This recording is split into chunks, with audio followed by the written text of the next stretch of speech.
Hi, guys. Welcome to Chemo Glow, where the glow doesn't define me, I define the glow. You never know who you will meet when you're dealing with cancer.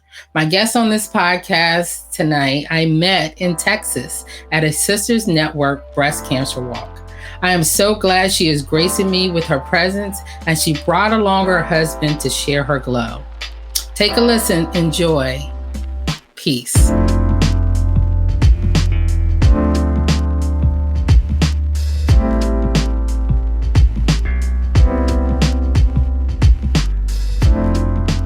Hi, guys. Welcome to Chemo Glow, where the glow doesn't define me, I define the glow.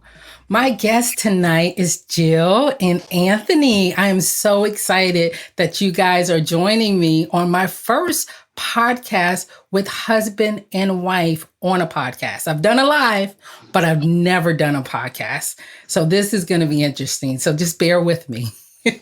How are you guys doing? Doing good. Doing well. What y'all do today? How was your day? I did laundry. You worked. You worked, right? Yeah, Today is Tuesday. A little house cleaning. Little house cleaning. You have a lovely house. I love the backdrop. Thank you. It's beautiful. Well, Jill and I met 12 years ago in Texas. Tell us what you were doing in Texas at that time. I was there representing the Greensboro chapter of Sisters Network at their leadership conference. Okay. And at the end of the leadership conference was the walk. Okay. And that's where you and I met. I think we met actually before the walk, though. Right before the walk. The night before, and we all hooked up. And you were from the Durham chapter, and the president and vice president had to leave on emergency, so I was left alone. And that's how I got hooked up with Val, and just kind of hung out with you guys for the rest of the trip. Oh, so, wow! Yeah. That was interesting because at that time I was finishing up chemo and I could barely walk, and you guys were so gracious to I don't know how long it took us.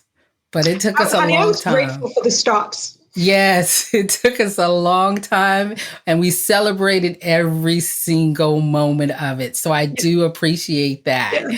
But before we start talking about it, I just wanted the audience to know where we met and how long we've known each other. I want you guys to tell me a little bit about how you guys met. Almost how many years ago?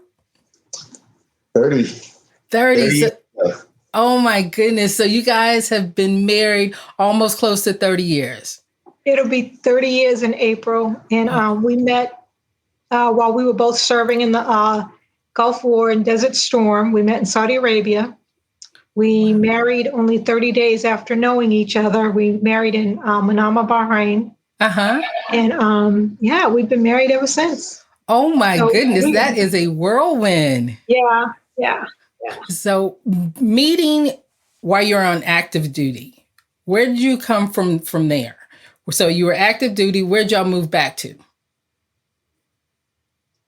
Originally, Jill was stationed her home station was in Missouri, while I was stationed in Germany. And so I left the war early, going back to Germany, and I left on May the 10th.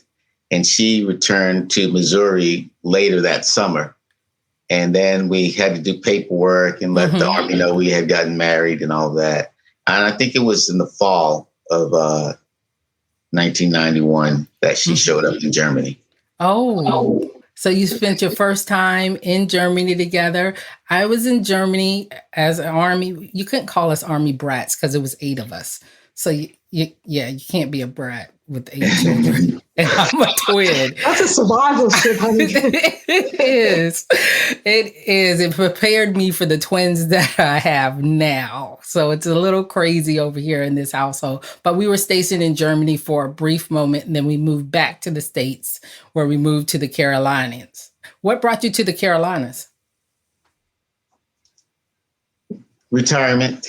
I was pastoring a church while I was on active duty in Massachusetts, and we started considering the cost of retiring there compared to North Carolina. And we had visited here. Jill's had roots here with her parents. And so we were familiar with Greensboro. So we won, I think, a couple Thanksgiving in 2007. We did a trip down here. And then we looked around at some homes and saw the prices, and that kind of got us leaning in the direction of Greensboro, North Carolina. Yeah, North Carolina is much cheaper to retire in. North Carolina and Florida. Those are the two spots. We always thought that we would retire in Massachusetts because he's actually from Worcester, Mass, and I'm from Cambridge, which is just 40 some miles apart. So we were excited when we realized we were from the same state and so close that, we were excited that we would retire there. But luckily, that was our last duty station. And we realized we could not afford to live there comfortably. Yeah, it's true. Yeah. So you guys moved to the Carolinas. How many kids do you have? 2. We have our son, Isaiah, is 25. He'll be 26 in about 6 weeks. And our daughter, Alexandria, she is 27. 27. Okay. All right. So when you have your roots, you're in the Carolinas, life is going the way you think it should go. And what happens that brings you to this world of cancer? Well, we arrived, we moved into the house July of 2008, and we went home for Christmas. And we had like the best vacation, best Christmas ever. But while we were there, I felt a lump, and he agreed it was something. He felt like it was something too. So we went when I got back, and we'd only been there 6 months. So I hadn't gotten a doctor yet, just didn't have any of that established. So I had to get that established when I came back in January, and the ball got rolling. I went to OB, and she said, yeah, it feels like something. So then I went and had a mammogram done. They saw something, and I immediately had a biopsy, and they had found something suspicious on the other side. So when they went to do the biopsy on the left side, it immediately aspirated. So it was a cyst. And then they biopsied the right side, and they were like, that's where they found the cancer, on the right side. Okay. And hearing that from your wife, that she has cancer, how did that affect you as a husband, as a provider, as a caretaker? She called me at work. I was at work when she called me to give me the diagnosis was, the biopsy was positive. And I didn't know what was next. And I think it was a couple of weeks that we didn't know what the process was. So I was trying to go to work. I was getting used to, I just started a new job. And I didn't know anything about my new job. And I was trying to juggle both. The kids seemed to be okay. They were going to school. I checked on them. They said, Chad, we're just doing what we're doing. And I don't think they realized the serious nature of cancer. And I didn't know what to tell them, but it was a load to take on. I spent many days driving to work after she started the process, driving to work, crying on the way to work. And then I teach school. So I had to get myself together before I go into the building. And people were asking, how can you be here when your wife is going through that? I said, I have to pay bills. I just took on a mortgage, and, everything. We're new here. One of the best things that happened is that we had just joined a church, and some of the people that were in the church lived in our neighborhood. So they made a list of people to come and help us do laundry, feed us, watch Jill. Times when I couldn't go to the appointments, a few people went with her. I tried to make most of the appointments though, but yeah, it was a lot to take on. I think, the last thing I wanted to say was when we talked to the oncologist and he went over all of these notes, this is what's going on, XYZ, and I'm still waiting are you going to tell us if you can cure her or, what? And when he finally got to those words, I exhaled, Yeah. that I was first. going to ask you that. That was my biggest thing. I was like, so what stage? What stage? And they was like, we just got you in here, but what stage? I could not think until I heard the words. So when you were diagnosed, how old were you at the time? 43. So 43. Have you had a mammogram before then? I'd had 2. Okay. So you had to. And the oncologist said I'd had breast cancer for at least 2 years. Really? So it should have showed up on your first one is always your baseline. Yeah. So it should have showed up on the second one. But and in the end, I did find out that I have very dense breasts. Mm-hmm. So that's a factor as well as, why it wasn't picked up. Yeah. So your treatment consisted of what? I did 18 months of chemotherapy. That includes 12 months of Herceptin. Mm-hmm. And I did radiation, daily treatments for 6 weeks. And then I had a radical right side mastectomy. Mm-hmm. And 2 years later, I decided to do reconstruction.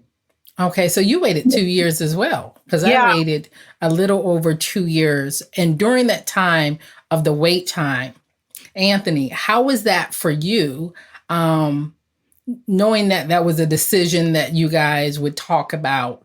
How did that work for you, knowing that there was another surgery that possibly could be happening? I tried to leave it up to Jill. Mm-hmm. Because I know how she is, and I didn't want to steer her into a decision in any of her surgeries. I was just there to support her. I remember going to, when she decided to get the mastectomy, that we were trying to do it locally here in Greensboro, but my insurance didn't work with any of the doctors, and then they referred us. We had to go to UNC Chapel Hill. And that was a lot to go there. And I don't even remember making arrangements to leave the kids that day. Uh-huh. And one of our friends brought the children down in the evening after the surgery was over. Okay. And I felt like I must have blacked out, that I didn't even think about the kids that day. I just thought they would keep rolling along. Alex was in 10th grade and Isaiah was in 8th grade. So they weren't babies, Yeah. And the neighbor that brought them, we had just met them.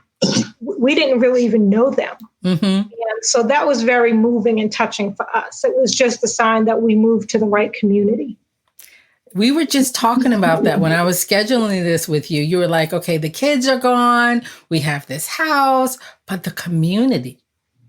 And community, it makes a difference. I understand moving to a new place, because I was in Charlotte when I was diagnosed, planning my wedding. He was in Durham. We met in Hawaii. So here we are planning this wedding, and I had to move to Durham. I didn't know anybody in Durham. Yeah. And apparently he didn't know anybody in Durham either. So I won't say all men don't, have friends, but he had a couple of friends from college, but we didn't know anybody intimately that we could be like, hey, this is going on. So that's a lot to take on as a husband. And then all of a sudden you have all of this help, and you're kind of like, wow. Yeah. Like, my husband was very surprised. Yeah, that was so important. And it just helped us so much. You just don't realize what. I remember, the kids very rarely, hardly ever miss the school bus. But there's one particular morning they missed the school bus, and I just happened to have enough strength to get to the window and, watch them walk to the bus stop, but watch them come back. Mm-hmm. And I'm in the window looking at them, and they're coming back, and they were like, we missed the bus. 3 of my neighbors popped out and were like, all 3 of them were like fighting to take them to school.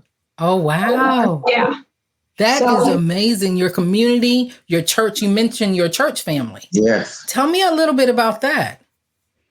We went, I think we had been at that church for 2 weeks when we found out. We knew that she was going to get this examination. Uh-huh. You know how at church they say, "Are any new members?" And we raised our hand. We went through that process. And immediately, 2 weeks later, I'm asking the pastor, who I've never met intimately, can you help us?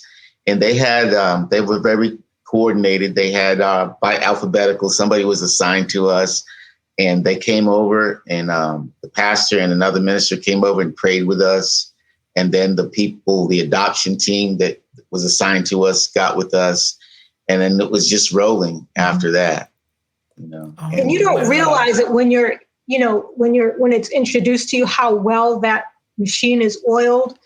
And so you're worrying about, I'm going to need this, or this is going, and they have it covered. So it was, it really is just, I don't know. It's just, I can't even explain how much it meant to us. It's so important that people understand that when you're going through treatment, you just mentioned 18 months, 12 months, and then the recovery time from that, and then going through the process and being able to even walk to the window to make sure your kids get on the bus, because the medicine that they're giving you, that chemo almost brings you to your knees. You feel like you're on your way out the door because of it. Yep. And the community comes in and steps in and not just supports you, your husband, and your children. That's a lot. I'm tearing up now because we know how important that is. And my husband was so surprised that the community in Charlotte, the community in Durham, my family in Fayetteville, they were all right there at the door. And I don't know about you guys, but we were kind of private at first because I didn't know anybody. I didn't know who to trust. So I started to look for support groups. And that's how I got connected to the Sisters Network, because every support group I went to, everybody was like 65 and over. And I was 36 and, newly married and thinking about children. And so I had to find the right support group. And at that time, it was the Sisters Network. So how actively involved were you in the Sisters Network? Well, originally, I didn't get involved until after I'd finished treatment and everything, which is one reason why I do what I do, because when I went through treatment, I didn't go through with like a positive attitude. I was really depressed. I was angry. I was offered different services and things, and I was offended. I was like, no, I'm going through this, leave me alone. I would be mad when the girl next to me, when we're, both getting the same treatment, and she's going to hop off to yoga after. And I'm like, the wheelchair, I would be so angry. But then I didn't realize that, your attitude really does matter. And those programs and those things that they offer you, they work. Because I saw them work with other women after the fact for me. So my thing has been, okay, so now my thing is I've got to make sure that every woman that I meet who's getting ready to go through that understands that, these programs and these things are available and they are beneficial. But I didn't get with Sisters Network until I might have still been on Herceptin. I might have been on the tail end of Herceptin, but I don't recall how I got hooked up with Sisters Network, how I found out about them. But I do remember the first night I was going to go to the meeting, and it was literally like maybe their third or fourth meeting, and it got canceled, and I was so disappointed because I was so excited that I was going to meet other women who were of like-minded, that I been through what I had gone through, and I was so disappointed. But then when the next month came, and I met with them, and they were all older, but still I was just excited and happy to be with people who understood, with women, Black women who understood, me and what I was going through. Because the Sisters Network is the only breast cancer National support group. African American, yes. There you go. And Yeah. I was looking for that. And a lot of the individuals that were there, they were older, but Talanya, the one that they connected me with, and that's the one that, she went Two of with the me. best of friends, yeah. The best of friends. She's the godmother to my girls, and her mother is their grandmother. You can't tell them anything different, but that connection. But I want to go back to you talking about being angry, because that was me. I was angry at the world, and then at one point I told my husband I was angry with God, and my husband says, "Well, be angry, but God's gonna win." And I was just like, I don't want to hear it. And at that point, I was a planner. I mean, I still am somewhat, but back then I was like, like lists, and we had planned everything out because we knew he was retiring. We'd taken all care of all our financial stuff. We knew that, this is what we were going to be doing, this. And January, we moved here in July. So I had 6 months to get the house decorated, do all the, stuff I wanted to do. And then in January, the plan was for me to get a job and then start working. But instead, in January, I got a diagnosis of breast cancer. Oh, yeah. So I was so mad that two things.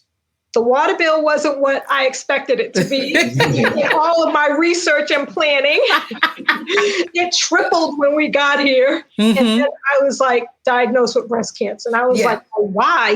Why? All of my planning, this wasn't part of the plan. Like, where did this come from? And why me? And not necessarily why me, because I've been through some stuff and I've never really been one to say, well, why me? I just fight through it. But that was like, I felt like I had gotten to the point in life where, okay, I've gone through all of the hurt, harm, pain, all that stuff. God has really just been with our family and he's blessing me to be happy now. And I just didn't understand, like, why cancer? Why am I going through cancer? But as we talk, you'll understand, you'll see my lesson, the plan God had for me. Exactly. Like for me, my brother passed away. Then shortly after, my father passed away. Then shortly after, my mom passed away. And during that time, I didn't know that, I didn't understand this thing that I call the glow now. Because at that time, the church family that I'd seen for my mother, it kind of pushed me away. On her deathbed, they were coming by to get her tithes. They were coming by to get her to write that last check. So I had a thing about church folks, which I was so happy when she said you'd be on, because I had to find out that not all people are like that. And we have to look at, your spirituality, what works for you. So let's talk about that real quick. Because you said you're a pastor, right? Yes. All right. And you just received your PhD? Yes. Yes. So tell me a little bit about your experience with your spirituality going through this. You guys have gone through some ups and some downs, and now here you are in your happy side, and you're a planner, and that water bill wasn't supposed to be like that. So tell me, how do you handle that? Well, I just remember going to work every day.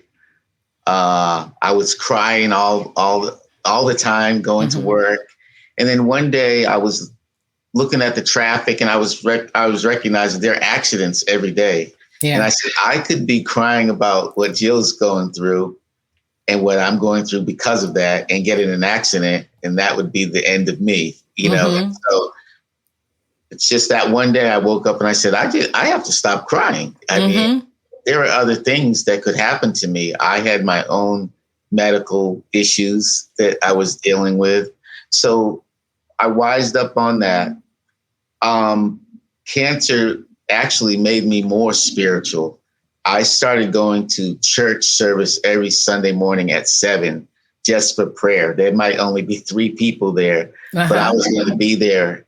And that kept me kind of my sanity, and because Jill, when she was going through the chemo, she would be down from Monday until Thursday. I'd come home.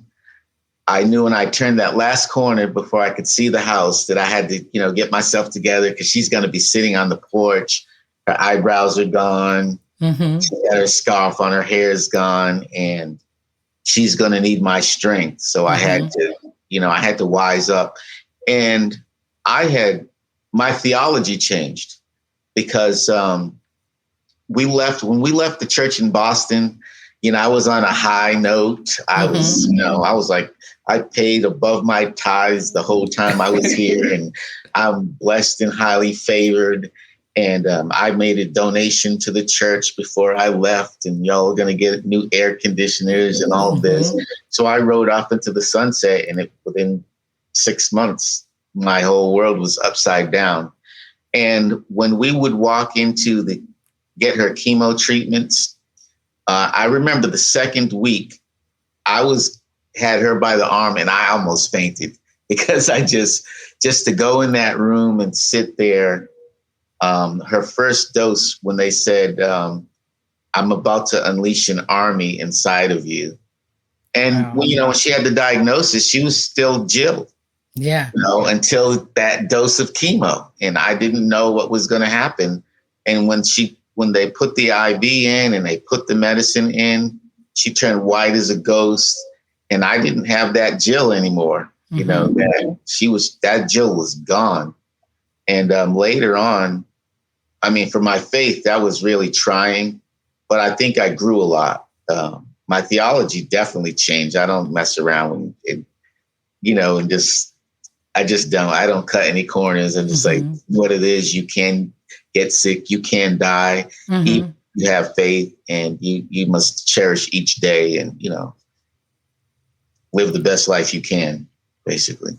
I appreciate you being so honest, because I used to tell my husband, I can hear him when he takes that deep breath to come into the room.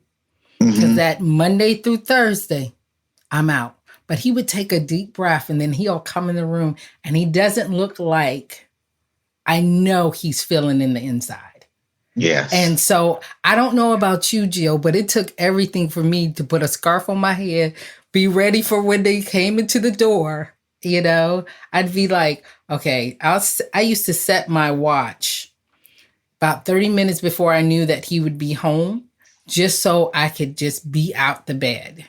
And so that was difficult on both ends because we're trying to be who we were, but we understand that we're no longer in that same place we were before we heard those words. Right. And then it's interesting to hear you say, Anthony, that it wasn't until that moment that they gave I'm about to unleash a whole army in here, right? Yes. You hear that, and then you realize that this is truly a moment that's going to change your life. Yes. Right. So that is so difficult to go through, but I really appreciate your honesty. Did you know that, Jill? That's how he was feeling? Yeah, because we've talked about it a lot since. Okay. We've had lots of conversations with people. And granted, every time we do discuss it, it's like the doors open a little more. And yeah, it was tough. It was tough. So I felt like I was hit with a baseball bat. That was the way I described the whole thing. I felt like, God, you just hit me in the stomach with a baseball bat, and you didn't take it out. You just left the bat there. And that's the way I went through that first 10 months. So the first 10 months, kids in school, new place, you haven't started working yet. I was one of those women that went to yoga, let them clean my house, because I was so mad. First of all, I had only been in and at that time, it was my fiance's house, because we lived in separate homes. We did the whole courting thing. We did this whole thing. And then when I got there, I think it was 3 days. And I was like, why am I still here? Because the most I've ever spent was maybe 3 days, a weekend. But even then, I'm going home. We truly did this whole doing it right, right? We were Yes, doing it right. yes, Right, yes. And right. then I still had a house in Charlotte. Like, I don't care if it's empty. I need to go home. I want to go home. I couldn't realize that my life, how much it was going to change at that time. So his house, was our house, when they asked for somebody to come clean, and I was like, "Yep."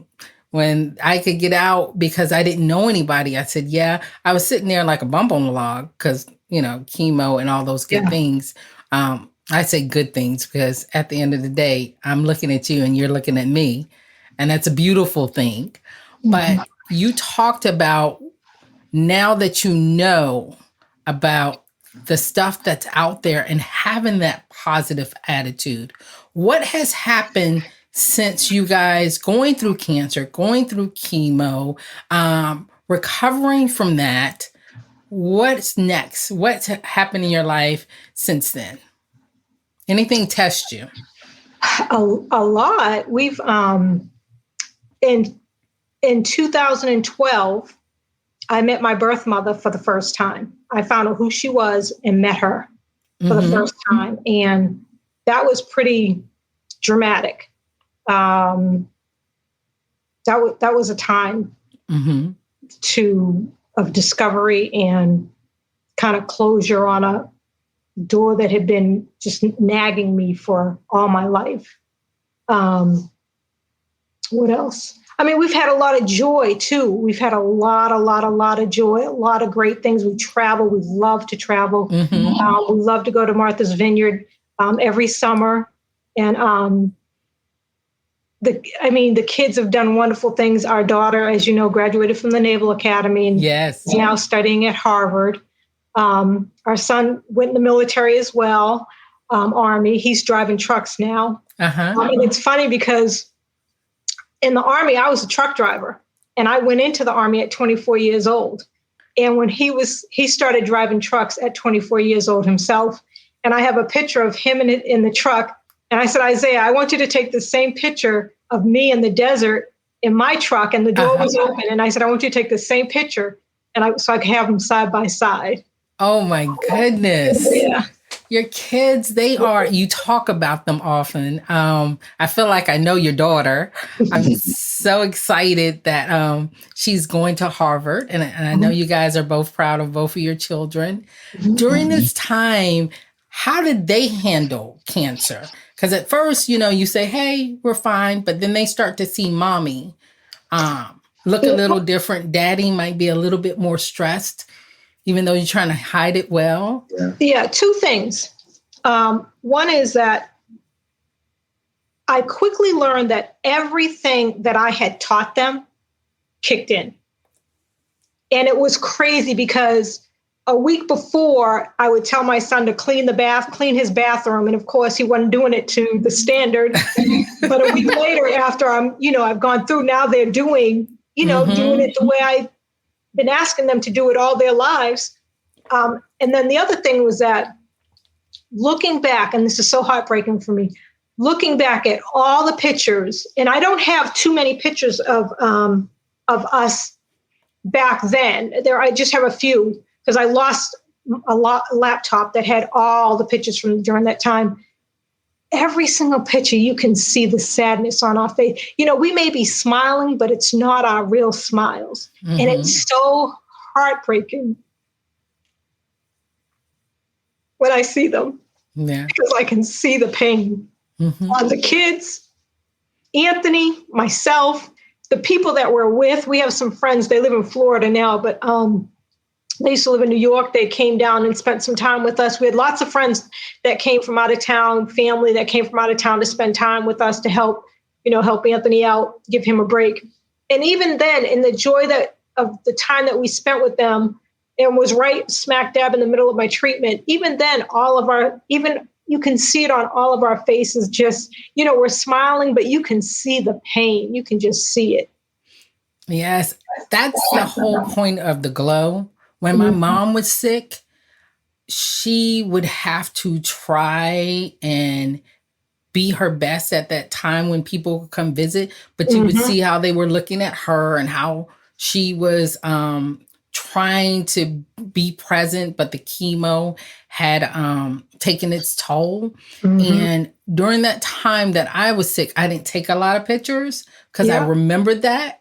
And I was very, very didn't want to try to be in the same position my mother was in, as far as I knew when they would see me, they would have this look about them. And I understand they don't know what to say, but it kind of breaks your heart a little bit too when you see that. But then it brings you joy that they're here, they're helping you clean, they're taking care of your kids, they're doing all these things, but they're there for this reason. And it affects the way you feel. So I totally get that. And I feel like during the time of going through for me though, and this is how I've always processed things. I don't realize the depth of what I'm going through. I'm just maintaining, just surviving, getting through. And it's not until far after, and I look back and I hear stories or I look at pictures and I think about things and I talk to, I didn't realize how, a couple of years ago, I did a 10-year survivorship party and my sister spoke and I didn't realize how it affected her. Yeah. I didn't realize, how it was for her to come down here to help me, but how it affected her to see me. And she described how she saw me. I never even visualized. I never imagined that. I never thought about that.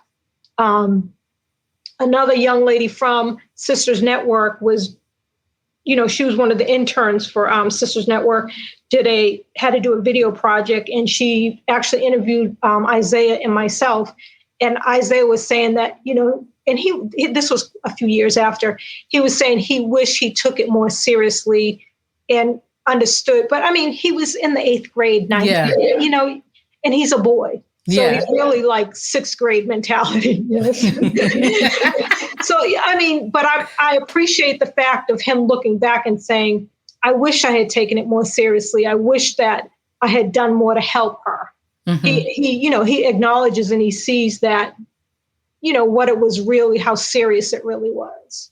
And looking back on the time when you were going through treatment, you talked about, the programs that were out there. What are you doing now to define your glow in a different way?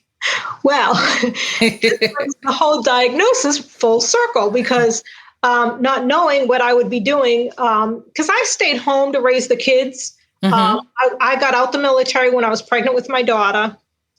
Mainly, and I wanted to ride it out. I wanted to ride my pregnancy out in the military because I really did enjoy being in the military. I knew I would get out once I had her. I didn't expect to get out, just after I found out I was pregnant with her. But I was a truck driver. And when you're a private or a specialist, I was just an E4. You don't really have any say.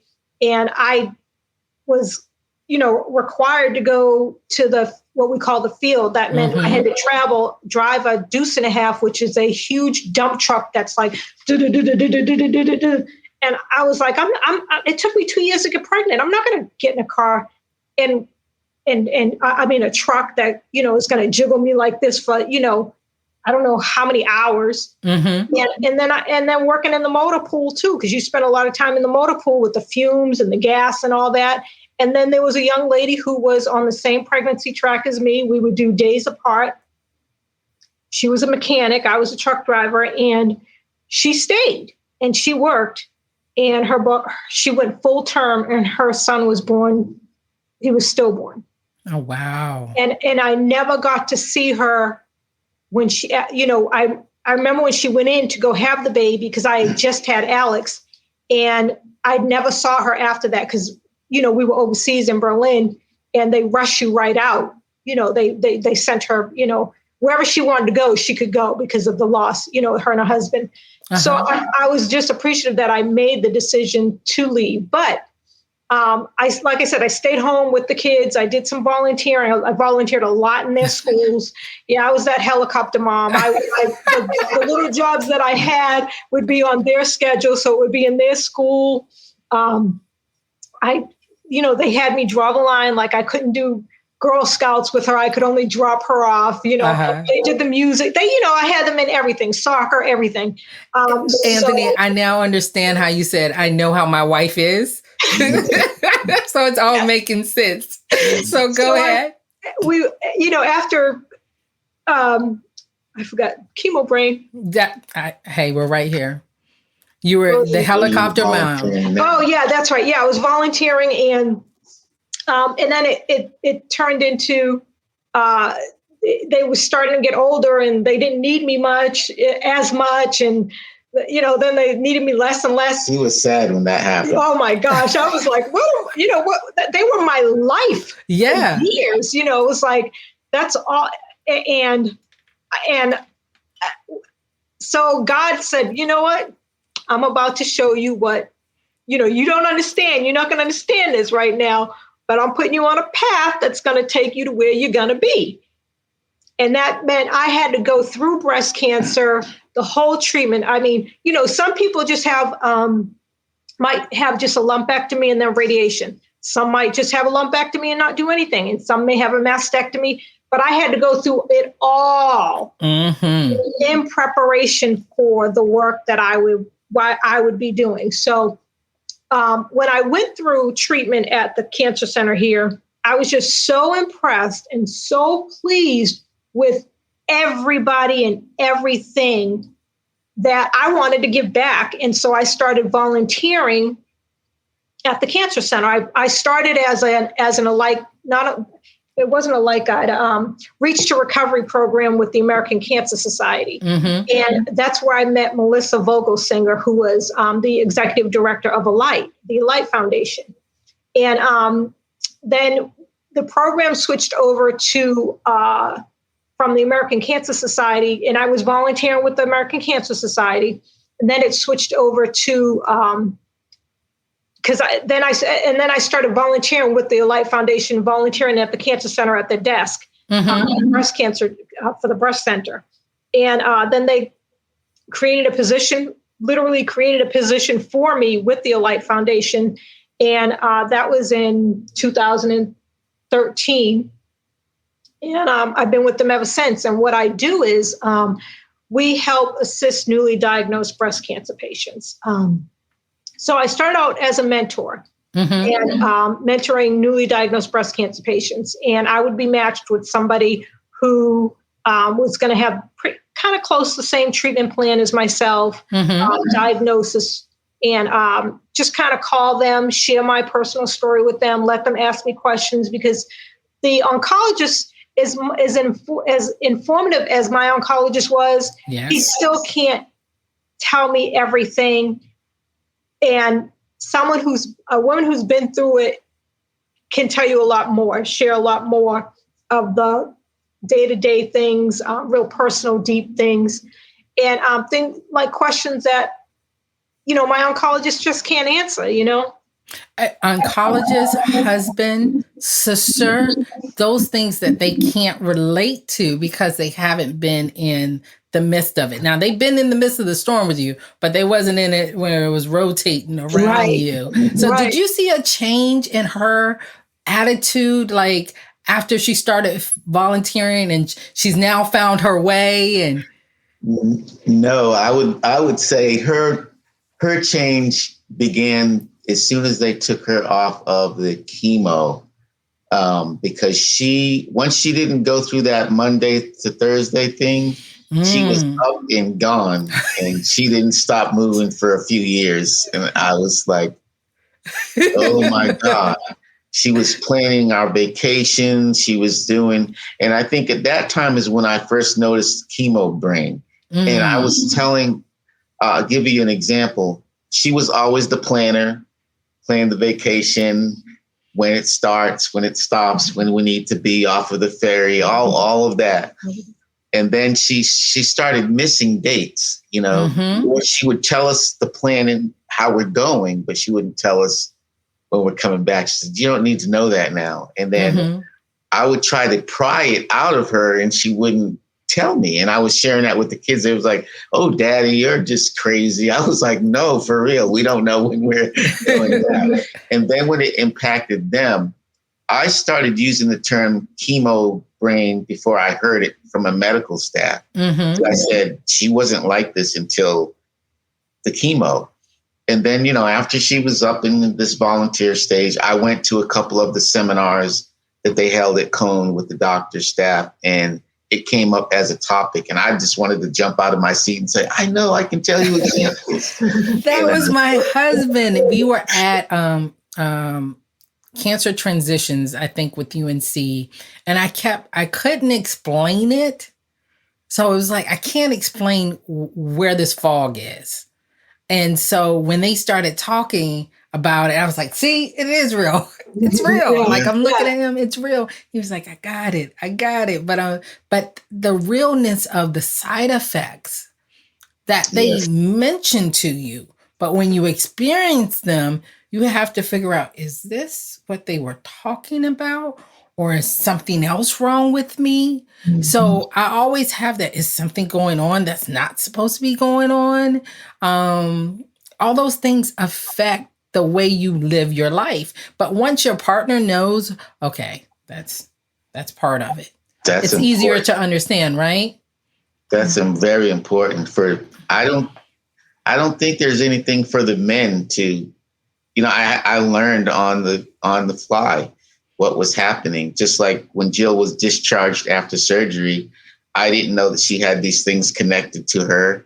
Nobody told me that. They gave me a piece of paper, a bag of medicines. This particular pill, Mr. Berry, if she's acting kind of out of it, she needs to take this.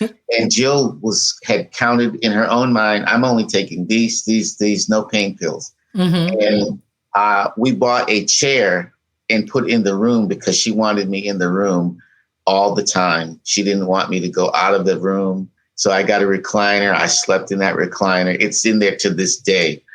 But I was trying to trick her to take this pill. She was hallucinating. I was gone and everything. And she was like, what are you doing? Where, and I was like, I need to get her to take that pill. Now I know what they're talking about. Yeah. And so I told her, I lied to her. I said, you missed one.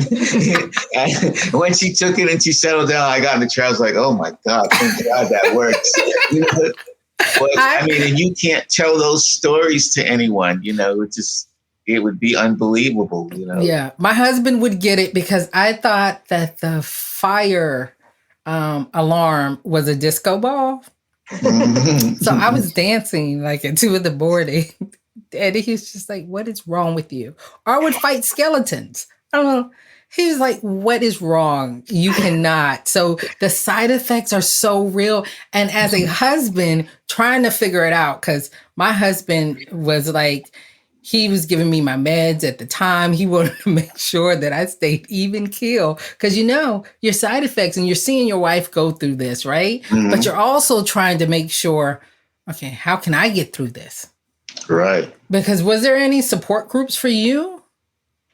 No, I was kind of, when a few of our friends found out, that came from long distance, Florida, New York, Massachusetts, but they didn't know what questions to ask. And it made the room, the mood in the house very thick while they were here. And I'm trying to prepare fruit and do this and keep a smile on my face and avoid conversations with them so I wouldn't cry. And so there was no one, they couldn't help me because they didn't know what I was really going through. And I didn't want them to pray for me. I'm already doing that. I don't want to go bear my emotions to you. So I was kind of like, I was happy when people left. Yeah. Really. I was happy that I can handle me decompressing in my office at the house or something. And that was easier than having people come over and want to stay and think that can comfort you. You remind me of someone I live with right now. I always, he was like, I love that they're here, but goodness. When you get that peace of mind and that quiet, because not only, Jill, I don't know if this was true for you, you have to be aware of your surroundings. Mm-hmm. So does your husband, right? Mm-hmm. And you never have that moment to stop, because after they're done talking to Jill or helping Jill, now they're coming over to see how you're doing. And it's this awkward conversation or silence going on. Or then we're just talking about nothing. My husband doesn't do small talk very well. So he's just like, yeah, I'm good. I'm good. I was going through school also. Mm-hmm. When I retired, I was finishing up my bachelor's, and Jill couldn't go to my graduation. And I was in my last class when we got here, and I went to graduation. So she was in, chemo, her hair is gone. And so that May, I took the kids and we went, and it was just, I was so sad when I should have been happy. Yeah. And, I just remember the someone at the school, I don't know, one of the officials was giving me this little motivational talk. And I had just said, I'm here, but my wife couldn't make it because she has breast cancer. And he said, so what's next for you? And I was like, did you just hear what I said? Just like, I don't want any cake. I don't want anything. Let's go, kids. And it's like, some people ask you how you doing, but they don't hear what you said. They move to the next thing, right? Yeah. Do you not hear that I just said my wife is going through cancer? How it makes me feel that she can't make it, right? Those things really do affect you. And they affect your home life. They affect your children. And you guys still have to, I'm not going to say suck it up, because it feels like we're sucking it up, but we're really just coasting. Yeah. Mm-hmm. Right. Just trying to be present, right? Yeah. So we're just trying to be present. And then you had, I remember when I seen it on social media about your accident. Oh, yeah. Yeah. So that's 3 years, just exactly 3 years ago. Oh, wow. Tell us a little bit about that. January 20th, 2018. He had gone up to Boston to help Alex move into a new apartment. He had just gone for the weekend. I think he went for like a long weekend, and it was a Sunday. So I was surprising my girlfriend in Hillsborough for her birthday to surprise her at church, just kind of surprise her and show up at church. And it was great. We had a great service. She was happily surprised. And then when I was leaving, and I wasn't familiar with the area at all, and I was leaving, and I ran a stop sign that just popped up, and I was driving 65 miles an hour, and I T-boned another vehicle, and both of our vehicles rolled down an embankment.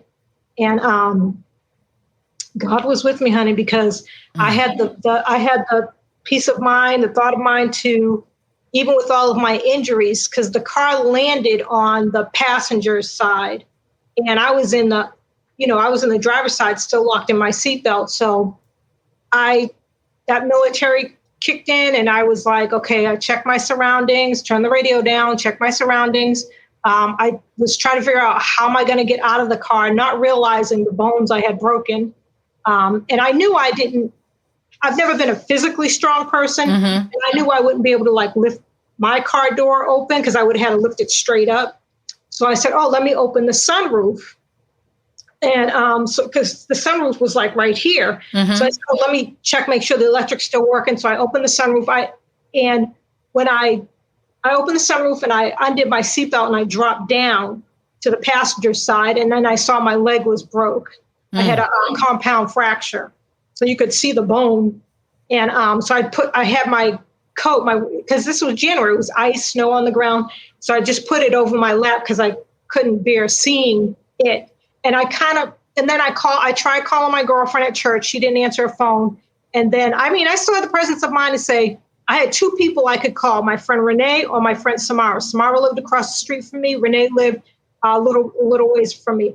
And I said, who can get on the 85 the quickest and get here? And I said, Samara. So I called Samara because I knew he was, in Boston. Mm-hmm. And so I called her. But by the time I called her, the adrenaline started to kind of drop down. And I was, then getting, shaky and nervous. Mm-hmm. and she was asking questions and I couldn't. And by that time, people were starting to come. All these people from the community that were volunteer, firefighters and paramedics. And I mean, all that just kind of was a whirlwind. And then you can talk about how you got found out. I had just come from church and I was waiting. I had a 2 o'clock flight from Boston back to Carolinas. We got the call from, I think, Samara, and it was like, Jill's been in an accident. We're leaving. Bye. And I was like, what just happened? What? And no, your flight was for that night. Yeah, it was for 7 at night, and I got it changed to 2. Okay. So I felt like I was being calm, and my daughter she kept saying, calm down, Daddy, calm down. I was like, I am calm. I was trying to get my flight changed. They were at my mom's. And fortunately, I had flown out of Raleigh, so my car was at the Raleigh-Durham airport. Because I was at Duke. And, okay. Yeah, so I was in Duke trauma. Wasn't that, as soon as I got off the plane, she was still in the ER when I got there. And our neighbors were there. She was on some meds. And I looked at her leg and I was like, oh my God. And, when they finally transitioned her to a room and they just kept coming in specialist after specialist telling her, not only did your ankle broke, your hip is broken, you got some broken ribs, your finger is broken. And I was like, oh my God, and she was in a lot of pain. And it was just a lot. It was a lot. It was like getting hit with that baseball bat again in the stomach. All over again. And I was like, why? I thought we were done. I thought it's not my turn, Yeah. So I remember him saying, after I'd been there for a couple of days, he said, I could be, because I was saying, like, I felt bad. He had to drive an hour. It takes him exactly an hour to come from the house to me, back and forth. He would go to work. He took a lot of time off. But still, I was like, go home, get some rest. And he said, you know what, Jill, I could be bringing clothes to a funeral home. So for me to come here to see you alive. Yeah, I went to see the car because I had to do the insurance thing. And it was like, you still have to take care of business. They're calling you. So I found where the car was. And when I went to see it, I took pictures. She said, get my pocketbook, get this, that. But all of the airbags were deployed and glass was in everything. All the windows that shattered, there was glass. I could hardly touch anything. And I had to take the plate off. So I took pictures and I was just frozen that he forgot everything that he was supposed to get. Headlights popped out. Yeah. All the airbags were there. He was so shocked by the car, the condition of the car, that he forgot everything that he was supposed to bring back. Yeah, I just drove off and I left the license plate there. Everything. I was like, oh my God. Yeah, and I didn't realize it either. I didn't realize, because I didn't see the vehicle till I saw the pictures. And then when he showed the pictures, the vehicle was right side up at that point because it was at the tow yard. Yeah. But to see the vehicle, and that car saved my life. And of course, we got the same exact vehicle. What kind of car is it?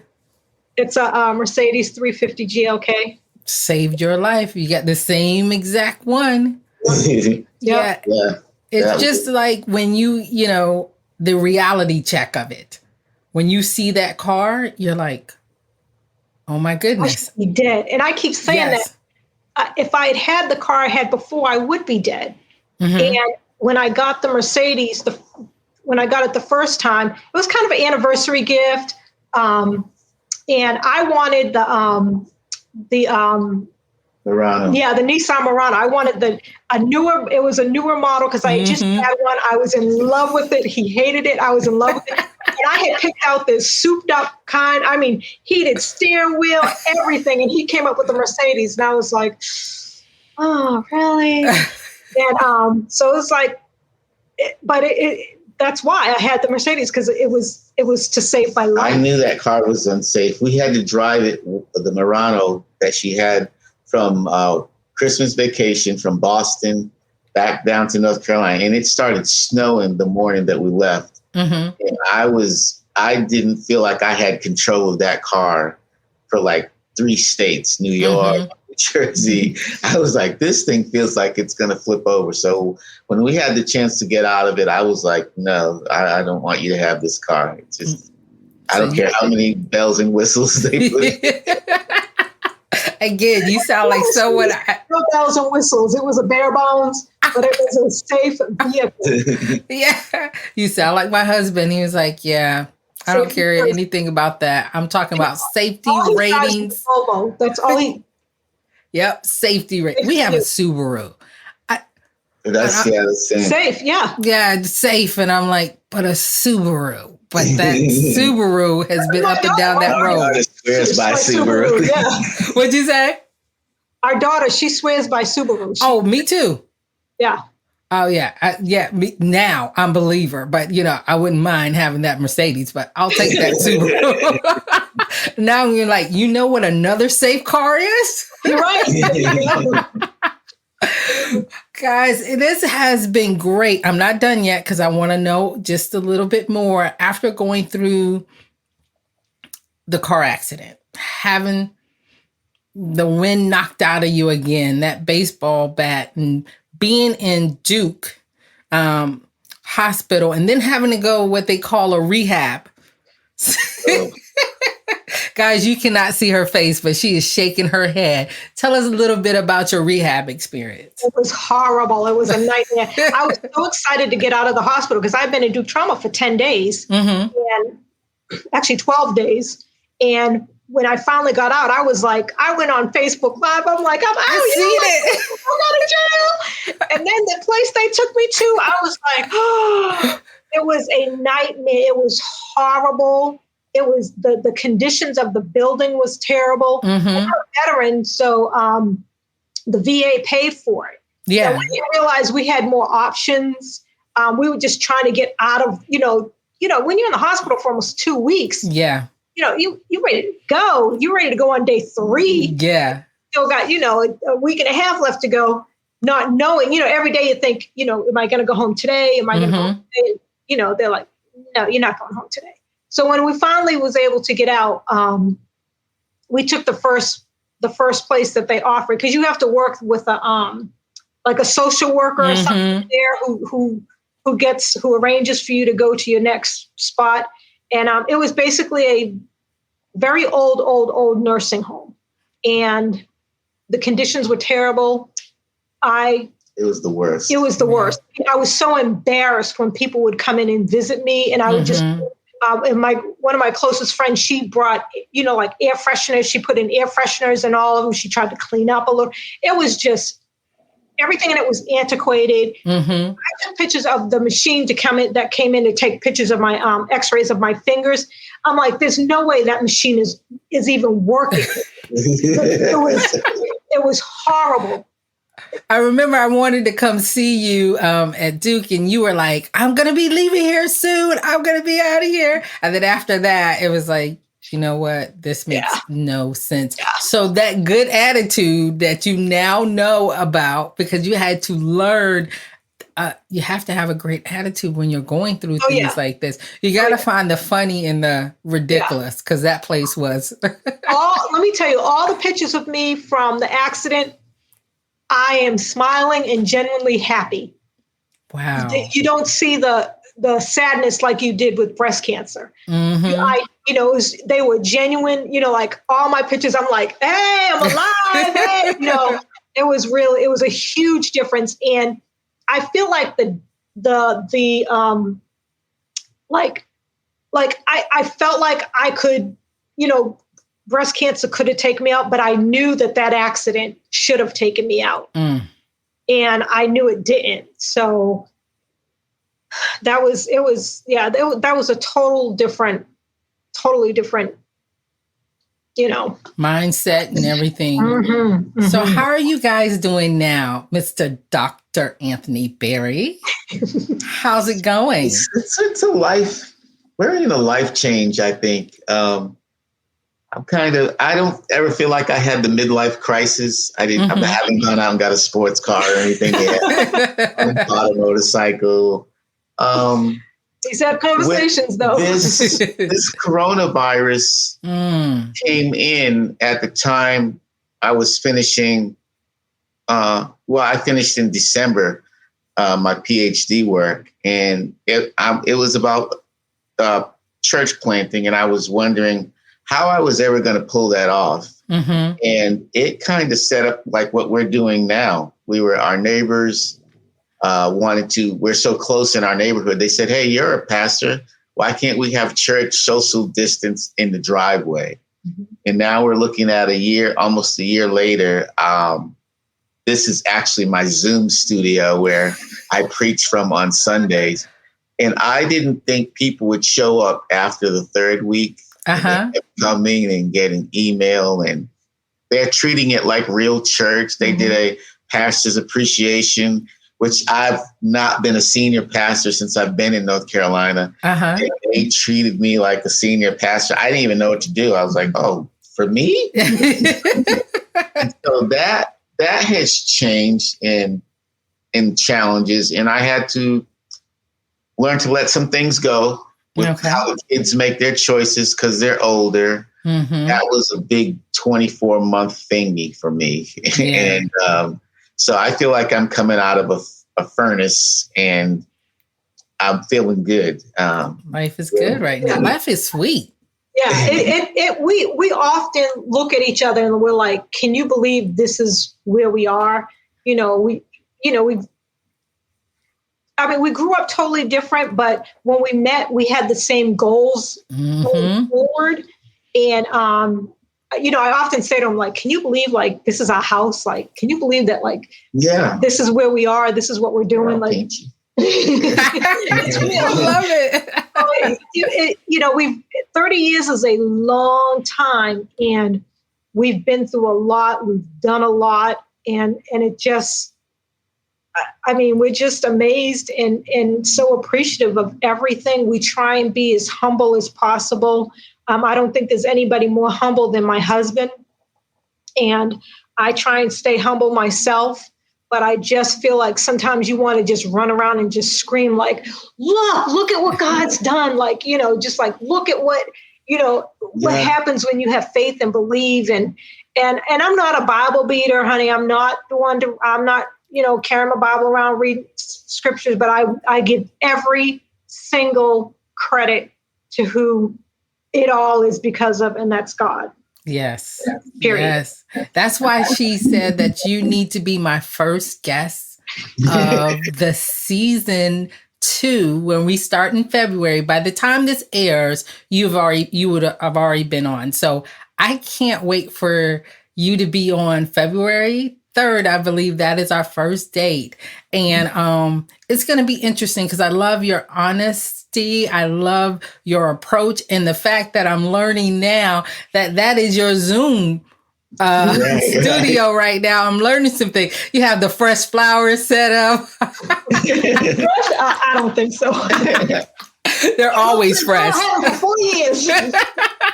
You see, my husband did that for me, so I'm like, good. That's the standard. That's the standard. We're in the process. Can I turn my camera on? Yes, go ahead. We're in the process of redecorating, so we have those are for his new office. Oh, we are redecorating his office right now, and the guy's coming in this weekend to pull the carpet up, put flooring down, paint, and so we've pulled everything out, and we're putting all new stuff in, and we want it to be fancy dancy because I know it's what he wants. Look at that smile. Looking at other setups, and I always watch the news to see what because now everybody's on Zoom, and I'm looking at them speaking like, oh wow, I'm not listening to the story or I'm the editorial. I'm looking at their setup like, oh, the white bookshelves are in, it's going to change. That's just like me. It's so funny because he used to he didn't care about what the background looked like. He looked like his mission is his mission. You take care of the fluff and stuff. But now it's like, I've seen him go out and buy stuff and put up on the wall. He changed it later because he's like, oh, maybe this isn't it. but then it'll come to the expert. And look at where you guys are at. Life is so sweet. Jill and Anthony, I'm so happy to have you guys on. We are going to do a live together. Your husband is going to start season 2 for me in February. I might have to just bring you on too. I mean, you're changing how... I'll be here. Look, I'll be like, turn the camera around. She over there by the bookcases. So guys, I'm so happy to have you here. Stay on for me. I'm going to close it out. The glow doesn't define me. I define the glow. And look how Jill and Anthony are defining their glow. So I appreciate you guys for being in my podcast. And everyone, enjoy.